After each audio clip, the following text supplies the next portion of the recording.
Hello again, I'm Emil, and this time I am going to continue speaking about Mule, Anypoint, the integration product, and I will mention a feature called Composite Source that is quite often overlooked, but it's often quite useful in some scenarios. So let's create a new product without further ado.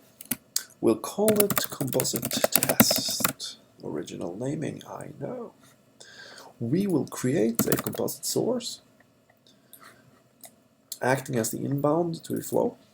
Let's create one of them as a file inbound and the other one as a HTTP inbound. So using two different types of inbound, we can put the we can initiate the same flow. So let's just put a logger in here saying flow started. Let's save. We'll configure this to contain path my home directory.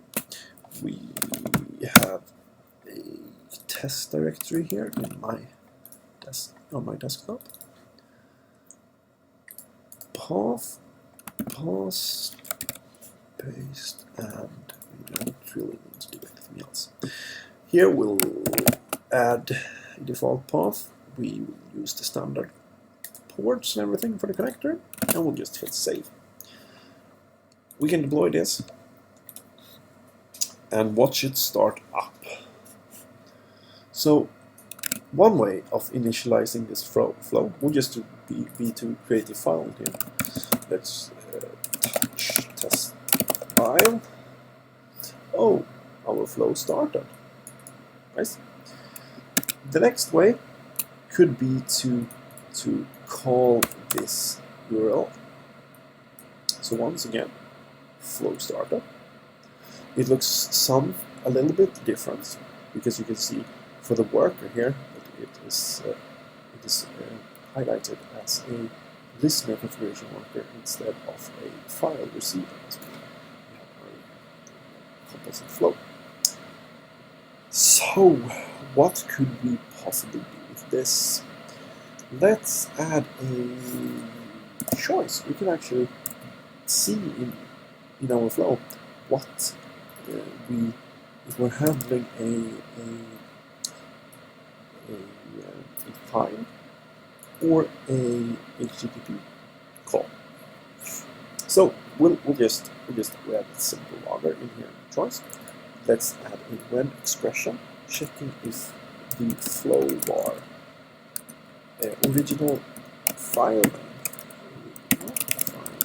name, if that isn't equal to null, we probably have a file in. So in that case, let's add this processing file. And in the other case, all good service.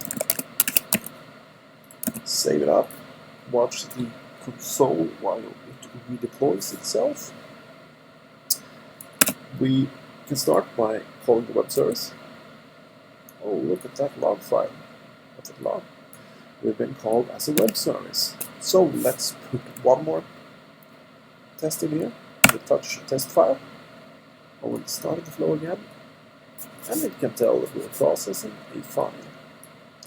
So this is one way of that you could possibly, if you allow post on the HTTP flow instead, you could allow users to post XML data via REST API or something, or you can also pull a directory on your file system for that very same data, because different clients could want to